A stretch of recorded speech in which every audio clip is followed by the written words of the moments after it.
क्या आपने कभी सोचा है कि अगली बार जब आप प्लेन में बैठेंगे तो क्या जिंदा लौटेंगे?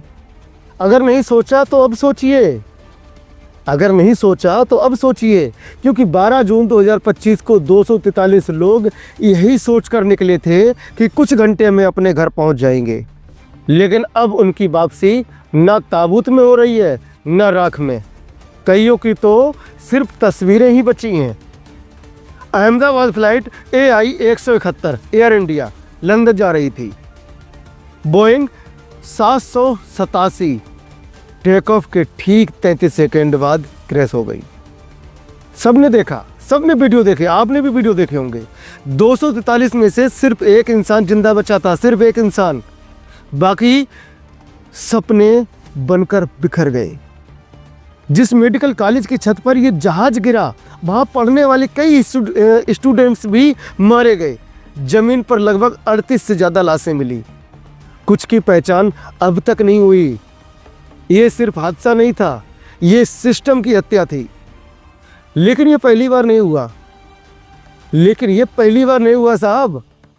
आपको बता दें, 2010 Mangalore air crash, air India की फ्लाइट IX 812 रनवे से फिसली, खाई में गिरी। 158 लोग मारे गए। रिपोर्ट आई पायलट की गलती थी, केस बंद, कोई जिम्मेदार नहीं।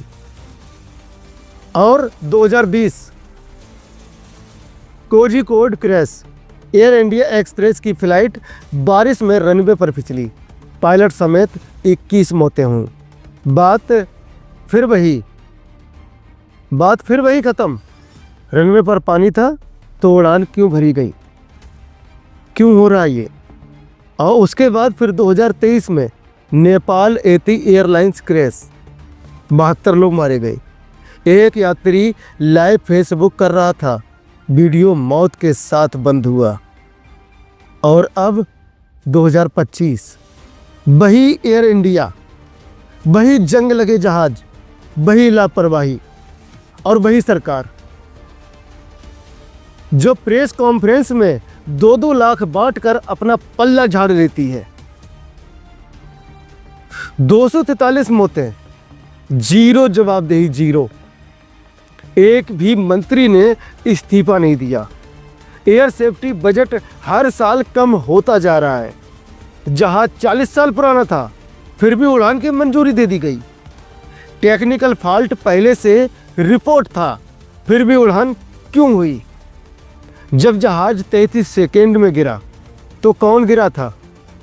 असल में कौन गिरा था, जहाज या हमारी व्यवस्था? एक माँ कहती है, मेरी बेटी डॉक्टर बन रही थी, पहली बार विदेश जा रही थी, अब उसकी उंगलियां तक नहीं मिली। एक बाप कहता है, बेटा कहता था अगली बार पापा के साथ बैठकर चाय पिएंगे, अब सिर्फ उसकी घड़ी आई है। हर बार सरकार इंक्वायरी बैठाती है, हर बार कोई नहीं पकड़ा जाता। जैसे ये सिर्फ एक न्यूज़ इवेंट हो, बस न्यूज़ में आने के लिए आते हैं, उसके बाद सब भूल जाते हैं। लेकिन वो माँ नहीं भूल सकती जिसकी कोख हमेशा के लिए सूनी हो गई। हमारा सवाल है, जहाज की उम्र 40 साल क्यों उड़ा? टेक्निकल अलर्ट आया था, फिर टेक ऑफ क्यों हुआ? DGCA ने क्लियरेंस क्यों दी? एयर सेफ्टी पर खर्च कम क्यों हो रहा है? हर बार पायलट को दोष देकर सिस्टम क्यों बच जाता है? हर बार पायलट को दोष देकर सिस्टम ऐसे ही हमेशा बचता चला आ रहा है। ये पिछले 30 साल के जो सवाल हैं वो पूछ रहा हूँ इस सिस्टम और सरकार से, क्योंकि इस सिस्टम में इंसानों की जान की कीमत एक वोट से भी कम है। ये हादसा नहीं था, ये गुनाह था। और जब तक हम सवाल नहीं पूछेंगे, अगली बार हो सकता है उड़ान में आप हों, या आपका बेटा, या आपकी माँ। अगर आपको लगता है कि ये सिर्फ एक वीडियो नहीं, एक आवाज़ है, तो आप भी अपनी आवाज़ जोड़िए। मेरी आवाज़ के साथ आप भी अपनी आवाज़ जोड़िए। इस वीडियो को हर उस इंसान तक पहुंचाइए जो प्लेन में सफ़र करता है, हर उस माँ तक जो अपने बच्चे का चेहरा देखने के इंतजार में है। 243 जिंदगियां अब सवाल बन गई हैं और अब जवाब आपकी आवाज़ से ही आएगा। अब चुप मत रहिए, अब बोलिए।